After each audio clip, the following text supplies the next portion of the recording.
Thank you, everyone. I'm going to try to keep this thing close to my mouth so you can hear me well. And this is on now. Yeah, put it on.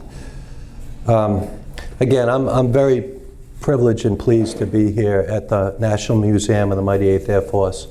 My uncle Tony was killed as part of the 8th Air Force, and it was quite moving to see the flags that are out there. In addition, I was quite impressed by the loop that's naming every name. That's really nice.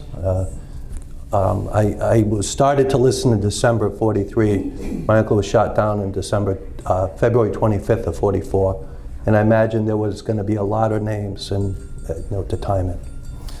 Again, I'm very pleased to be here today.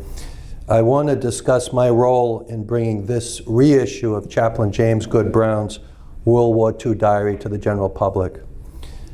Originally, Brown's diary was privately printed as a hard copy book by Publishers Press out of Salt Lake City.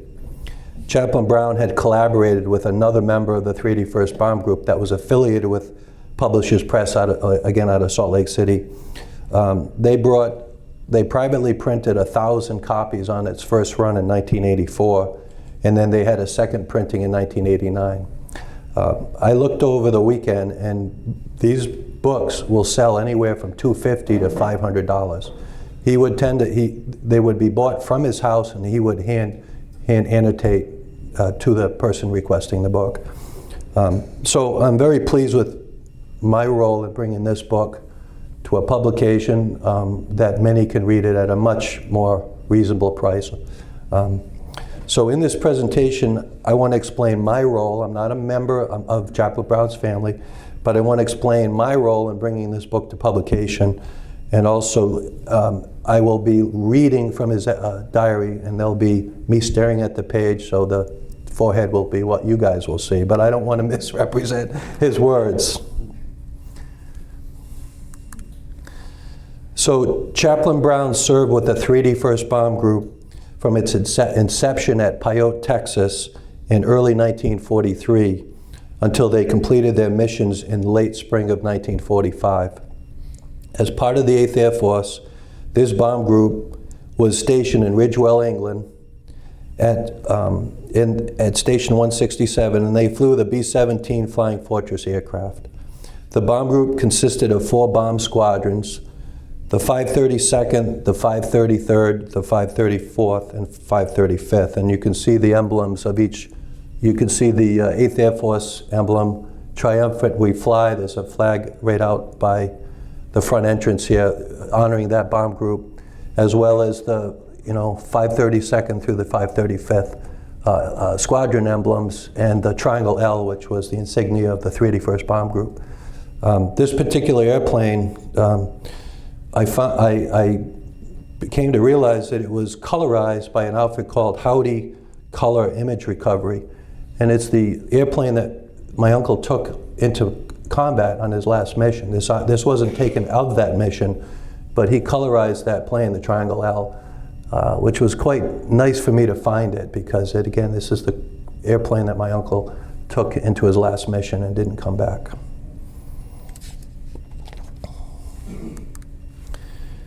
This slide reveals the 8th Air Force bases in England. Circled in red is the location of the 381st Bomb Group at Ridgewell. It was located in East Anglia, along with other bomb groups of the 8th Air Force. The 381st Bomb Group was located about 45 miles northeast of London. By June of 1943, when this graphic was timed, it was one of 13 bomb groups that flew exclusively the 4-engine B-17 Flying Fortress.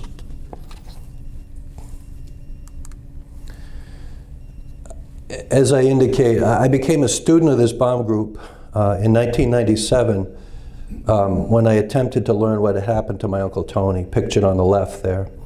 Anthony J. Korkuc was a ball-turret gunner with the 532nd Bomb Squadron of the 381st. My Uncle Tony, my dad's oldest brother, was killed in action on the last mission of Big Week on February 25th, 1944.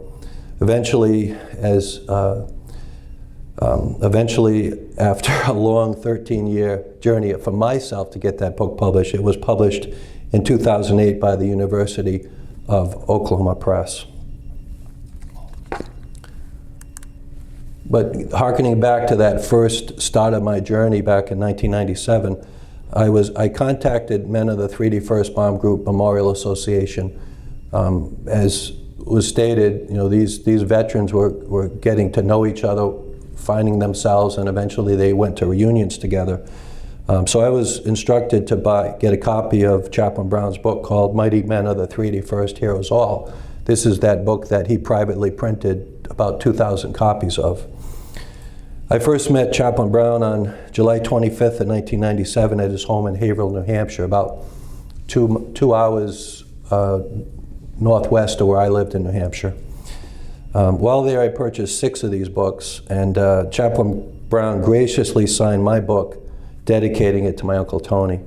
And this is what he had written in the book for me.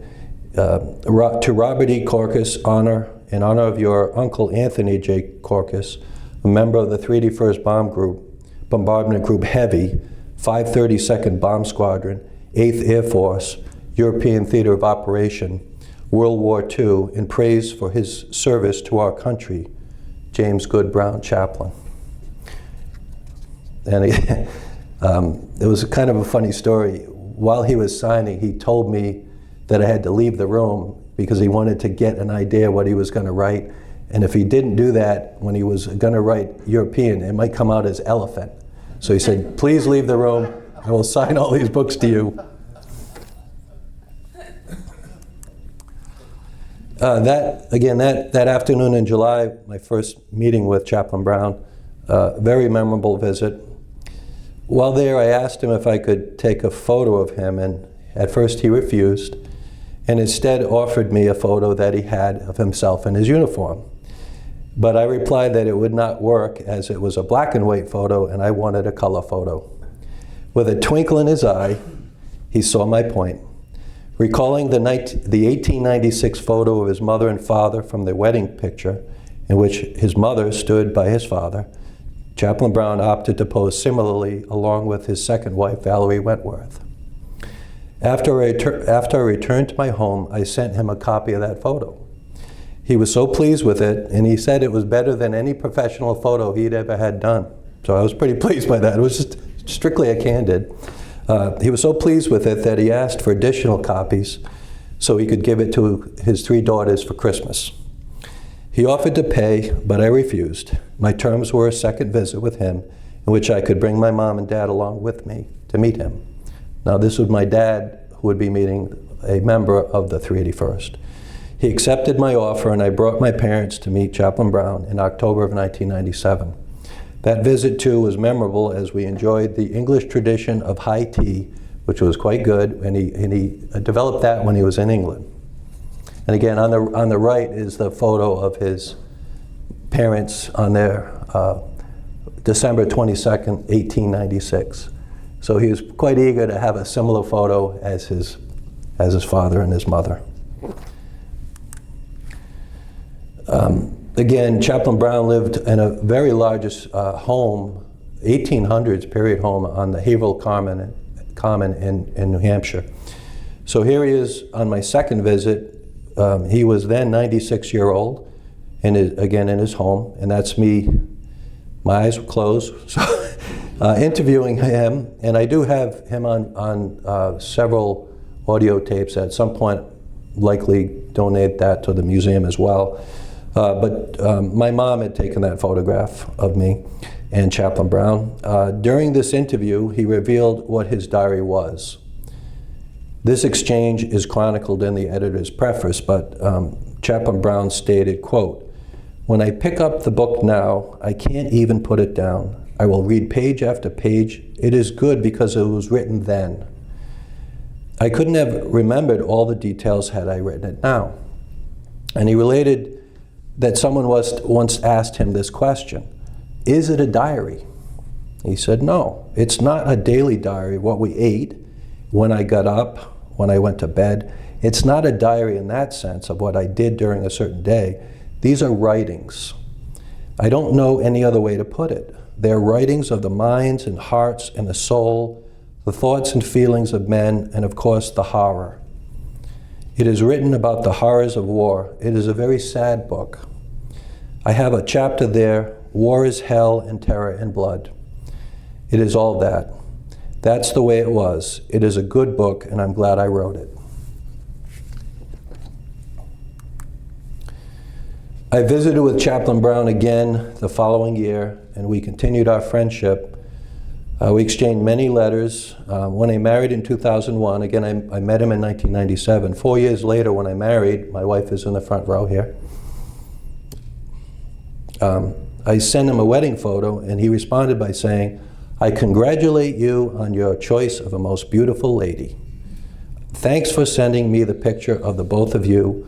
Your wife is absolutely beautiful. I can say you did not pick her up, you picked her out. Take care of her all of your life and live as I have lived to be 100 years old." He had just turned 100 around the same time I married. Sadly, Chaplain Brown passed on Christmas Day of 2008 at the age of 107 and a half. He loved Christmas. He kept the Christmas tree up for the last 7 years of his life. He had a big house, so he had it up. He died in his sleep on Christmas Day. I mean, you couldn't have planned it better, right? For his reverence to Christ, right? I attended his funeral service, met his grandchildren, including his granddaughter Bonnie. I advocated that Chaplain Brown's World War II locker, containing letters, photos, and negatives, and other keepsake items from his time with the 381st Bomb Group, remain together and be donated to an appropriate location.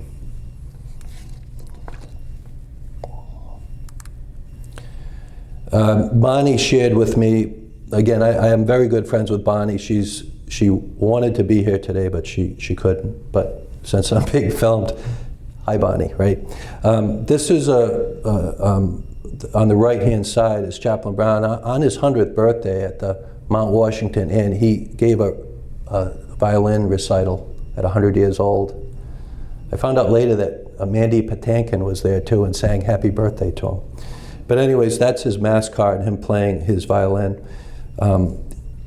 In it is quoted a poem that he revered and is printed. He had printed it in a book he had, which he called Literary Nuggets with Gems and Jewels.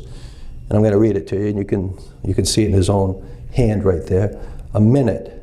I have only just a minute, only 60 seconds in it, forced upon me, can't refuse it, didn't seek it, didn't choose it, but it's up to me to use it. Give account if I abuse it, I must suffer if I lose it, only just a tiny minute, but eternity is in it. J. Good Brown.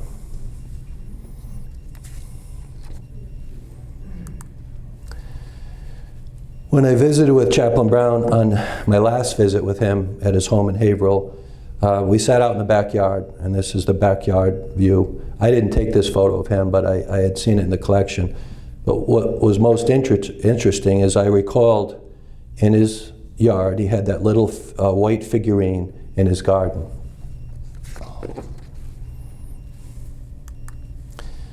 Later in 2009,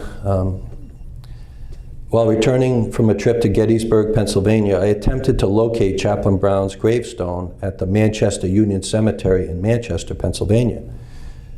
There was a large cemetery. There was nobody there.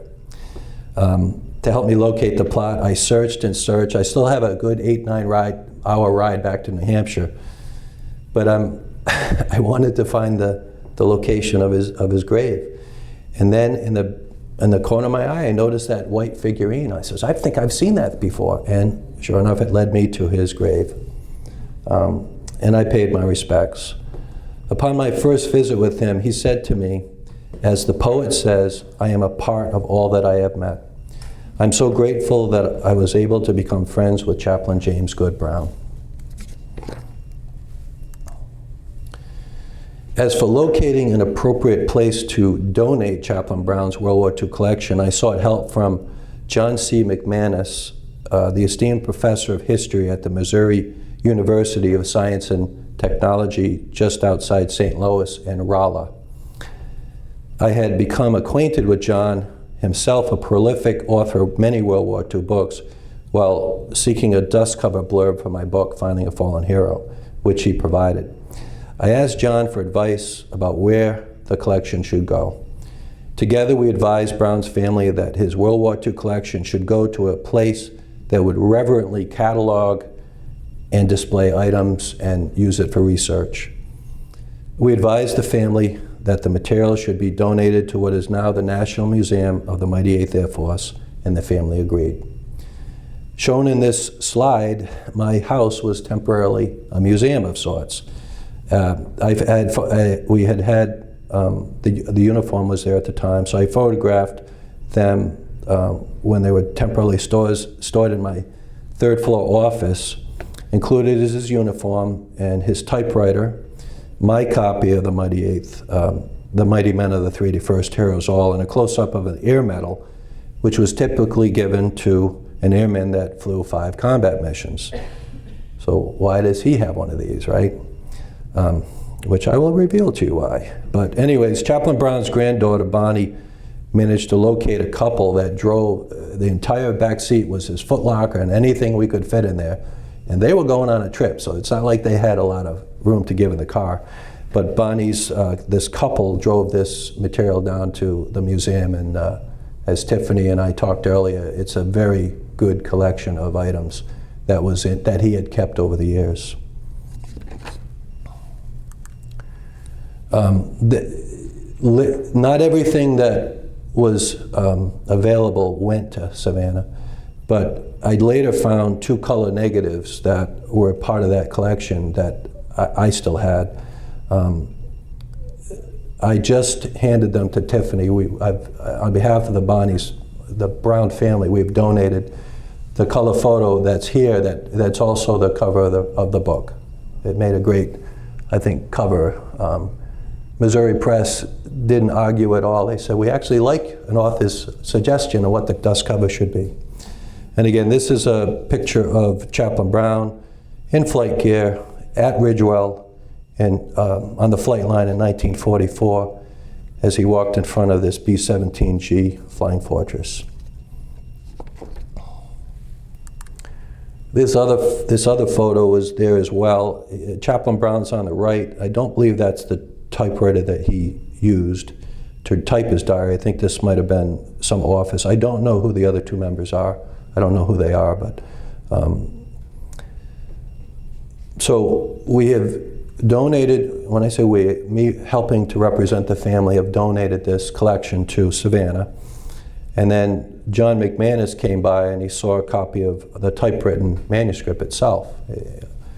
And given the difficulty, as I said, on eBay, it's going to cost you several $100s. John asked Brown's family if the diary could finally be published by a press, in this case, the University Missouri Press. So Publishers Press, again, the original printer, was contacted. I contacted them, and they said the floppy disks that the original manuscript were on were long gone. That was back from 1984, but we did attempt to find it. So in the end, we decided to recreate the manuscript. John McManus started this project, and after he typed the first 75 pages, I asked him if he needed any help, and he accepted my offer and let me type the last 600 pages of this thing. I did it on weekends. It took me 2 years to complete the task, and after that, I say this to people, and I mean this genuinely. After doing that, if you really want to read a book, type it. You are at the author's speed. And you know, I've said, typing that manuscript or that recreating the diary, it was really a gift to me. When I first met Chaplain Brown and did the research on my uncle, I was more interested in things pertaining to my uncle and less so with the 381st Bomb Group itself. But as a result of understanding what he captured in words, it is a very interesting and, as he said, sad book. So after typing that, I handed this 210,000 word manuscript back to John. But John's a busy guy, so he said, I'd like you to be the editor. and I accepted. I had to cut the text significantly before the University of Missouri Press would publish it. I had to cut 70,000 words. I think I did a good job on it. As an aside, my author's royalties will be donated to the museum. I didn't feel I had the right. I just gave my time to it. As I was telling Scott, Laura, I hope I pronounce it right, I said, I'm playing the long game on being paid. When I go to the pearly gates and I'm in line and St. Peter's in front of me, and if Chaplain Brown were to tap his finger on my shoulder, I look down as a little guy, I would first, if he says, follow me, I'm going to ask him one question. Did you like the way I abridged the book? And if he says yes, I will follow him. If he says no, I'll take my chances with St. Peter. Again, it was a labor of love, and he gives voice to the voiceless. That's what this diary does. I hadn't planned on talking, but I included the chapter headings. The 381st started in June of '43, going into action. They were at 1st Schweinfurt, 2nd Schweinfurt, a really bad mission on Oschersleben in January 11th of '44, similar to what Jan had said. There was a mix-up, and the 381st went to the target when a lot of others didn't. So they were really decimated during that one mission. And then the first mission to Berlin, the chaplain in combat, he flew on a mission, which I'll go into later, but that chapter is quite revealing because he goes through the entire mission from a layperson's point of view and what he as a witness did as these 10 men are flying this mission. But anyways, this was my write-up of what this diary is, and I thought it was appropriate to share it with you. I said, so, again, this is an extraordinary diary. As chaplain of the 381st Bomb Group, Brown took part in morning briefings, shared meals with crews, and anxiously awaited their return from dangerous daylight bombing missions. Flying as a non-combatant, that's what he did that day, an unnecessary 11th crew member. And he understood he was unnecessary because he was taking some oxygen away from that plane. That shouldn't have been happening, right? Brown describes his own observations in that chapter, the chaplain in combat, over Germany. Writing with extraordinary candor, Brown documents the inner workings of a bomb group that participated in 297 combat missions over Europe, providing vivid character assessments of his fellow airmen and capturing both their victories and devastating losses. In the balance of this presentation, now that you understand my role in bringing this thing to publication, I want to share with you some of the diary excerpts. There's a picture of the first colonel of the 381st Bomb Group, Colonel Joseph J. Nazaro. The first meeting between Chaplain Brown and Nazaro occurred in early January of 1943 at Pyote, Texas, in the desert sands of Texas, for which it was said, quote, "Not all Texas is like this. God has not yet found this spot yet." And for Chaplain Brown, it was the end of a 5,000-mile journey in which he arrived one day late after spending the previous night in a Mexican jail. A long stopover at El Paso on the last leg of his journey, Brown innocently crossed into Mexico and then ran into 25 rough-looking men who stole his camera. 2 of those men accompanied him to a Mexican jail until the police could straighten it all out. So Colonel Nazaro was not pleased to hear this about his new chaplain. Nazaro then sized him up, asking several questions as he wanted none but the best in the 381st. Chaplain Brown passed the test and remained with the newly formed 381st until it disbanded in 1945. Colonel Nazaro deeply respected Chaplain Brown as one of the best. Just another, I found this, I think the museum may have this photo, but anyways, this is Chaplain Brown at Pyote, Texas. Looks like he was about to go on a hike, but this is, God has not found this spot yet, in Texas. After serving with the 381st through its stateside training, Chaplain Brown, along with others from the 3D 1st Ground Echelon, and 17,000 other soldiers were transported to Scotland and eventually England via a cross-Atlantic voyage on the Queen Elizabeth. On June 5th of 43, Chaplain Brown arrived at Station 167, Ridge Row Aerodrome, his home for the next 2 years. 3 days later, the flying crews arrived on June 8th. And this is a picture of Chaplain Brown in front of his chapel. It wasn't a chapel. He actually placed it at the back of a gymnasium and used the storage room for his chapel. The 3D 1st Bomb Group participated in its first combat mission on June 22nd of 43. The target was Antwerp, Belgium. Colonel Nazaro led his group into this first mission. Nazaro is pictured standing, talking to his men, and you can see the triangle L, the emblematic icon of the 3D 1st in the background. Chaplain Brown was awoken that morning at 1 a.m., getting ready to perform his duties as chaplain. With few exceptions, he did miss a couple, and he was mad. Brown awoke and was there with his men prior to each of these missions, the 297 missions.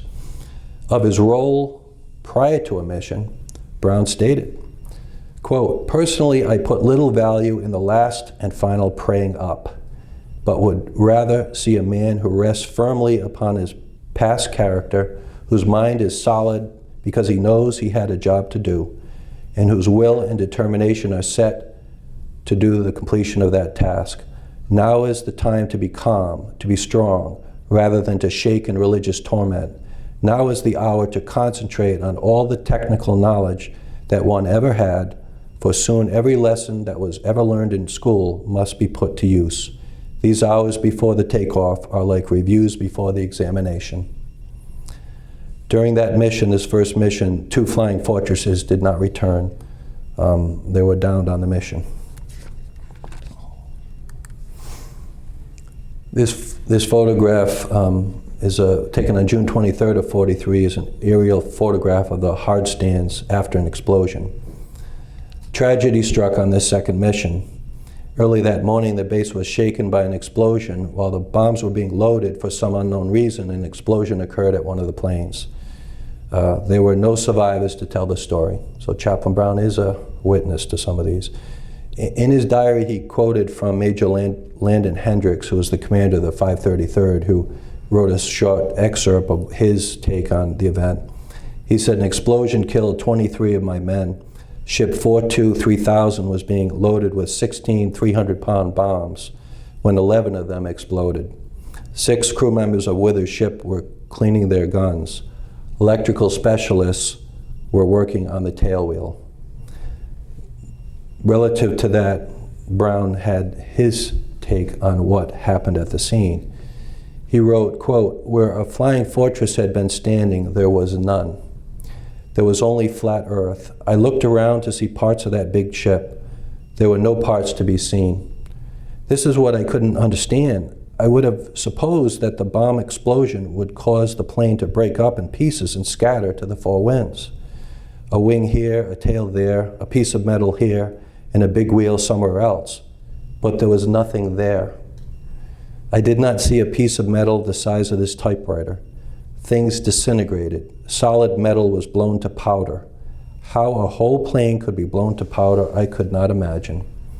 The largest single piece I saw was a small part of an engine far away. What of the men?" On June 26, Chaplain Brown presided at the service at the Brookwood National Cemetery, which is in Surrey, England. This chapel could not hold all the caskets, so the funeral was held outside at the graves. American flags draped the caskets. When he returned to Ridgewell, he wrote this in his diary, "I went back to the base to continue working. It was not easy."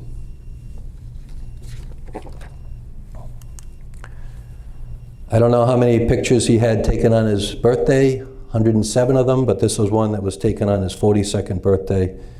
He's pointing, the white arrow points him out. He was handing out donuts on July 17th, 1943. He still had another, 64 years to go.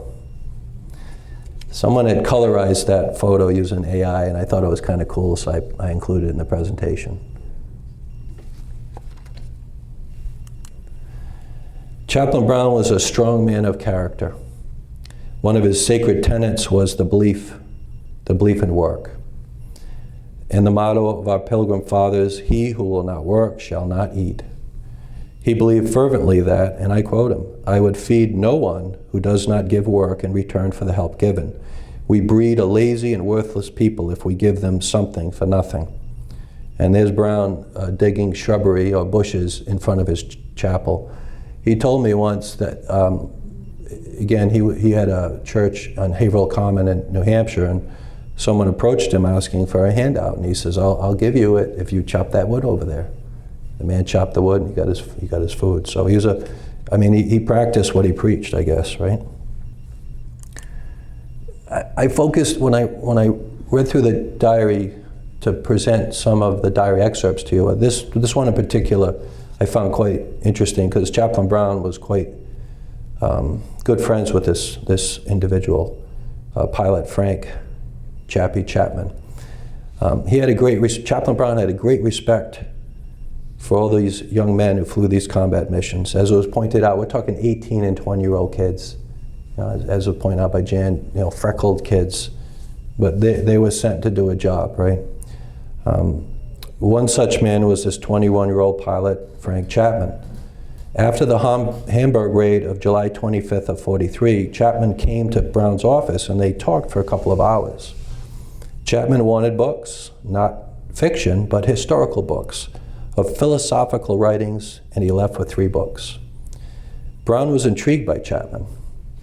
In his diary on September 6, '43, he writes this character assessment of Chapman. He says, I quote, "First Lieutenant Frank Chapman is still with us. He's a peculiar fellow. By peculiar, I mean different. He goes his own way, and he thinks his own thoughts. He's not influenced by others. The last time he went on a mission, he told me that just before going out on the raid, he was reading the writings of Epicurus and Plato. This indeed does make a man different. Other men are now beginning to see this difference. But this kind of man does not gather other men around him. Consequently, he had to be around a while in the 3D before his quality was seen. Today, there are many who come to me and say, that boy has something special. They said, there is something different about him. The other day, one of his crew members said to me that they had a peculiar trust in him. They knew that he would pull them through. They didn't care where they went as long as it was with him." On Chapman's 25th mission, his last combat mission, this was early in the war, another pilot, Lieutenant Cecil M. Clore, who was to complete his tour of duty on that same day, was killed when his Fortress crashed after takeoff. After the mission, Brown wrote about Chapman's state of mind. Quote, "What happened to the one man who did complete his 25th? Where was he? He was not in the interrogation room to be congratulated. I found Lieutenant Cupp, the bombardier, in the building, and I said to him, 'Where's Chapman?' He replied, 'He did not come to the interrogation room, but he went in his Jeep directly from the plane to his room in the barracks.' I asked no more questions, but continued on my bicycle to the barracks number 10. I entered wondering if I would see him. I did. He was lying flat on his back on his bed, looking at the ceiling. I said to him," this is again Chaplain Brown, "I might have known." Chapman did not want all the fuss which would be showered on him. He did not even want words. He wanted to be quiet. As soon as I got inside the door, I stretched out flat on the bed on the opposite side of the room and lay there staring at the ceiling. I looked over at Chapman and smiled, without a word. He smiled back, without a word. That look from him was worth more than any word he could have spoken. He was happy. It showed on his face. The feeling of release was genuine and intense. But he was not jubilant. He was thoughtful, true to himself. This was January 4, 1944, and he had been flying since June of 1943. He was the last, I believe, of the original pilots to finish 25 missions. I could not help but say that I was happy. I am happy too, Chapman replied. It was a great moment. Here was a time when silence was golden.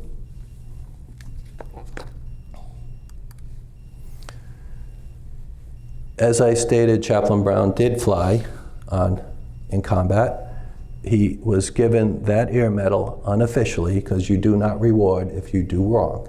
I'm sure the Army wouldn't have done that for him. As I stated, Chaplain Brown, he kept persisting with Colonel Nazaro. Colonel Nazaro was a by-the-book commander. He was not going to let Chaplain Brown fly. But the next commander, Colonel Harry Lieber, granted him permission. And when Chaplain Brown asked him, can I fly the combat, he says, Chaplain, you'll get hurt. And Chaplain Brown says, ooh, he didn't say I couldn't go, right? Brown described his thoughts after returning safely from the March 2nd, 1944 mission. Again, that picture on the lower right is Chaplain Brown after returning from the mission. And he flew with Captain Charles G. Wood's crew. And as I point out, March 2nd, 1944 was the mission that followed my uncle's mission where he was shot down. So the air war was still dangerous. They did start having P-51 escorts, but this was still a dangerous war. You still had flak and you still had fighters that can, make you not come home that day. So anyways, Chaplain Brown wrote about his motivations for wanting to fly on a combat mission. He said, I quote, "But how could I say to my men, keep your spirits up, keep a stout heart, maintain a vigorous outlook, have a mind like steel. Do not let anything get you down. Be rigorous in your ability to tackle a problem. If I said this, which I must, they could say to me in return, it's nice for you to say that, but you sit back and take it easy while we face the hell." There was only one answer. It was to be willing to go wherever they went, even into battle. If it was my lot to die, then it was my lot. My life was not worth more than theirs. And after the mission, he reflected on what it was like to return. He wrote, I'm a different person.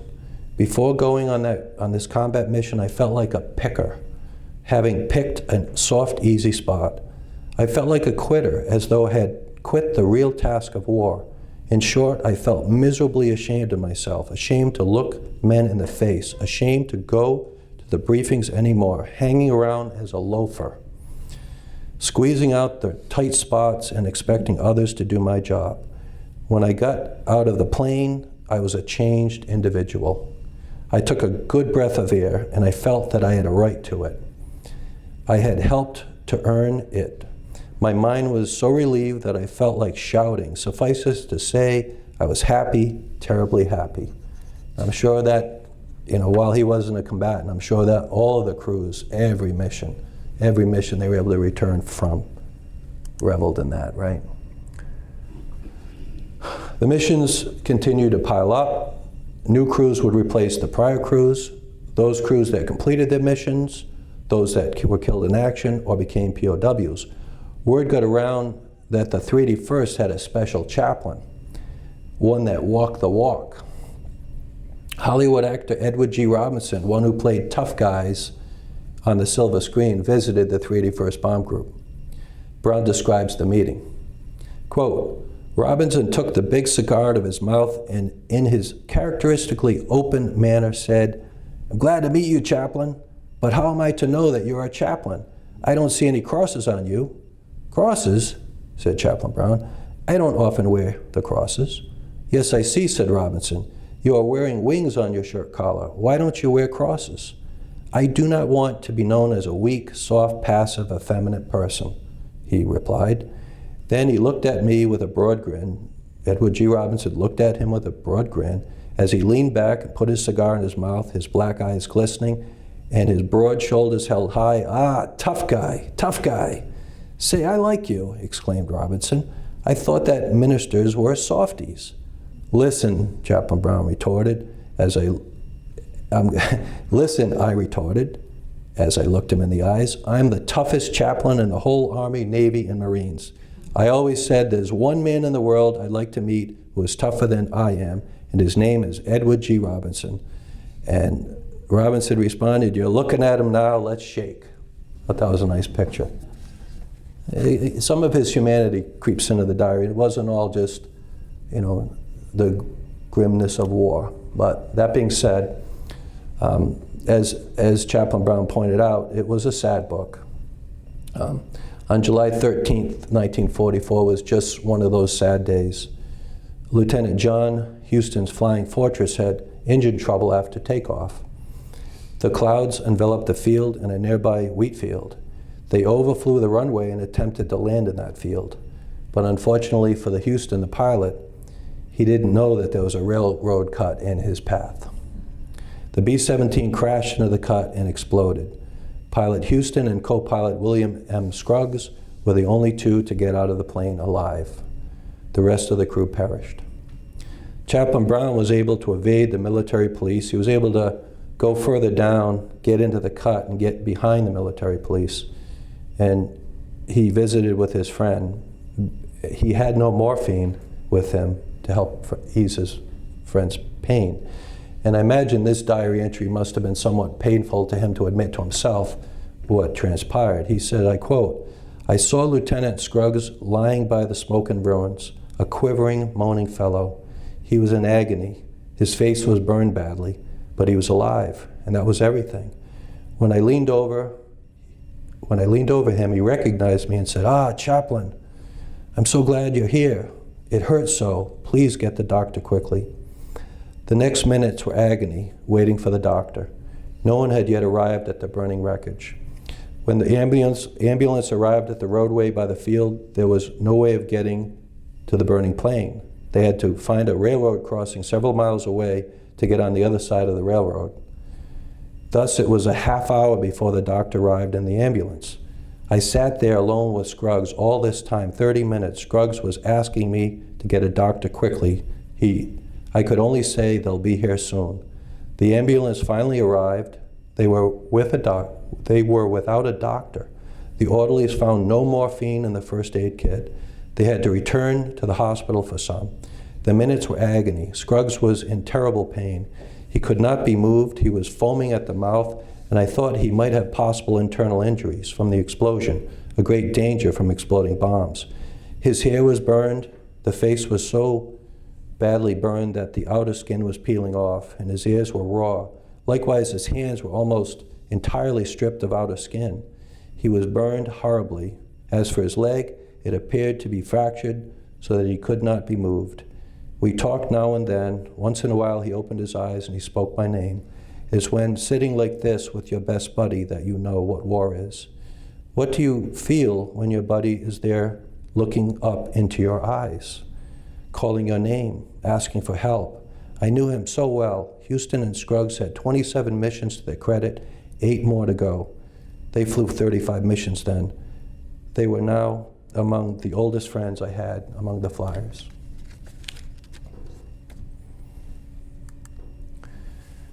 This is a picture of the final commander of the 3D 1st Bomb Group, Conway S. Hall, and actually met him in the 1998 Savannah reunion. They came to the museum, then the men of the 3D 1st. He was a little, I knew he was a colonel and I didn't know him well, so I didn't actually go up and say hi to him. Regret that now, but anyways, he was the final commander of the 3D 1st. And Hall, like Brown, was with the group from its inception at Pyote until they were disbanded. And Brown had great respect for Hall. Hall was an advocate of Brown flying in combat. Kiddingly, he would say about Chaplain Brown, with a smile on his face, this is Hall now, it might be a blessing to all the 381st Bomb Group if you would be killed. Or better yet, you might go down in Germany and convert the heathen. Brown continues his assessment. Again, these unique assessments from Chaplain Brown's point of view of these young men. He writes about Hall. He says, Colonel Hall is the old man of the group. At 25 years of age, in spirit, he is one of the youngest fellows on the base. One might take him for a 16-year-old youth. What fun it is to see him on his bicycle playing tag with several fellows. One could call it a rough game of polo, the object being to see who can stay on the bicycle the longest. The game is to push the other fellow off the bicycle, simple as that. The difficulty lies in staying on, a feat which Colonel Hall usually accomplishes. He gets fun out of life, and he puts fun into life. Flying is fun for him. Day after day, we see the Piper Cub flying around above us, back and forth. It goes back and forth. We can assume that Colonel Hall is in it, just having a good time. Colonel Hall is a man of outstanding ability. He is a flyer of the first rank. Few can top him. He can fly any ship that has wings. He was a test pilot before the war. Chaplain Brown often flew with Hall in the Piper Cub, and he comments that Hall tried to get Chaplain Brown to get sick in the plane, but he didn't. I think lazy, whatever the looping that they do. But anyways, Chaplain Brown did fly with him in not only that Piper Cub, but the Flying Fortress when they did training exercises around Ridgewell. And Chaplain Brown wrote, he flew me all over England, south to Torquay, I'm not sure, north to Edinburgh, Scotland, west to Wales, up along the coast to the farthest point, and finally east over the English Channel. On February 3rd, 1945, Brown describes a combat mission he flew with Colonel Hall. Quote, on this day of the Berlin raid, Colonel Hall, our commanding officer, asked me to fly with him for a special reason. He said, Chaplain, do you want to see something interesting today? He knew what was up, but I did not. I immediately said, I surely do. Colonel Hall had not revealed his surprise to me. I knew that our group was briefed for Berlin, but did not know the full impact of the Berlin raid of February 3rd. We in the Fortress, Little Rocket was the name of that, kept high and above and back of our wing, composed of the 3D 1st with two other groups. Within a few minutes, another wing came as from nowhere to join us. They came first as wee specks, then increasing in size to ships like our own. Before I knew it, it was a part of us. Colonel Hall would turn to me, if I was staring at the side of the cockpit, his side of the cockpit, and point his finger to the right, and then to the left, and then to the rear. I looked, and bombers were in the air as far as the eye could see, ahead of us and back of us. It was a fun for Colonel Hall, the co-pilot, and me to see who would see the next wing appear in the sky. The purpose was to see that great formation of flying fortresses heading for Berlin, to rake the heart of the city. And we saw. There they were in the sky, so far as the eye could see, group after group, wing after wing, until the entire 1st Division of the 8th Air Force assembled. I knew that we were out to destroy Berlin, and I was aware of the destructive power they carried. It was also necessary, as Churchill said in his solemn tones, quote, lest all of us sink into the abyss of a new dark age. And for the men who flew, it can be said this was their finest hour. In this presentation, I wanted to give you a little taste of Chaplain Brown's diary entries. Throughout it, Chaplain Brown expressed his great respect for those young men who flew these combat missions. Over one of the last diary entries, he paid homage to just one flyer, Marvin D. Lord, one of the flags out there for him. Quote, Lieutenant Colonel Marvin D. Lord, an original member of the 3D 1st Bomb Group, he was one of the few to finish 25 missions, that required number at the beginning of the war. His loyalty to the 381st and to his country were unsurpassed. He was esteemed and beloved. His smile was absolutely captivating. As for his excellence in flying, he had no peers. He was a superb pilot, calm, cool, secure. He could fly, and all who flew with him trusted him. They had the greatest faith in him, and this is written posthumously, and this is written in the past tense. It is written as a memorial tribute to a great fellow, and he had it all in caps, a mighty man of the 381st. He continued, for his outstanding service to the 381st Bomb Group and to the 8th Air Force, Lieutenant Colonel Marvin D. Lord was awarded the Silver Star. But it was not enough for him. He volunteered for a second tour of duty. He was promoted to Lieutenant Colonel and assigned to the 91st Bomb Group and appointed Squadron Commander. He continued to fly combat in February 1945, so he led that entire combat wing that Chaplain Brown just described, the combat wing of the 8th Air Force over the continent. His plane was hit by flak and he was blown up over Berlin.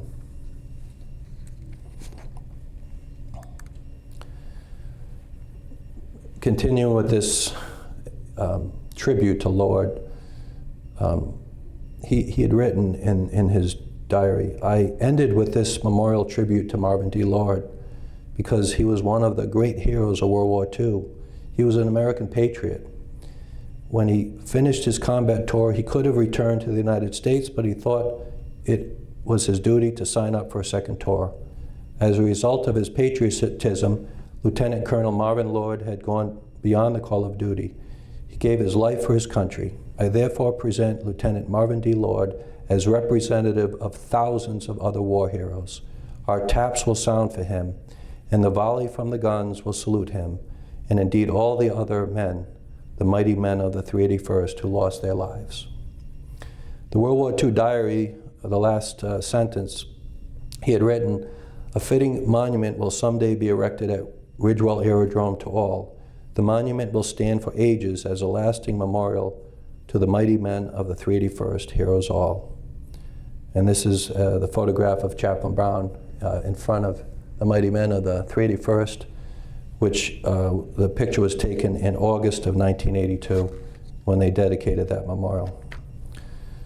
I want to close this presentation with a memorial address that Chaplain Brown gave in 1985 in Seattle at a 381st Bomb Group reunion. I think it describes what we do this weekend, Memorial Day, to remember these fallen. And I quote, I stand in humble reverence before the men of the 381st who gave their lives for our country, heroes all.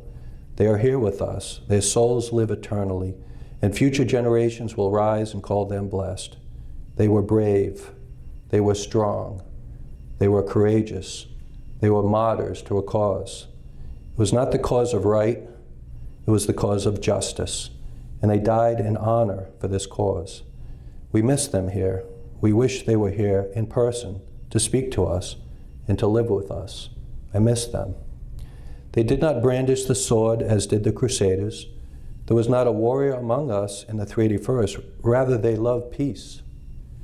They loved life. How often they said to me, I'm scared. I wish I were home. I wish that I were in the good old USA. But they went nevertheless.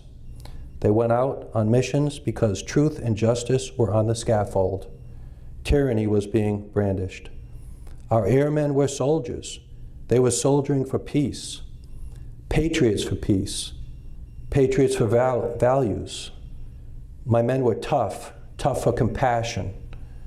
Our men did not die in vain. They died for freedom. If they had not won the war, we would not be here today, free. We could be living under a Nazi, freedomless world. I am not proud of Normandy. I am not proud of white crosses in Cambridge. I am not proud of memorial monuments. I am sad. But I am grateful for such great men, grateful for such good men, grateful for such noble men who are willing to die for me and for my country. I shall live eternally indebted to them. God bless them, everyone. Thank you.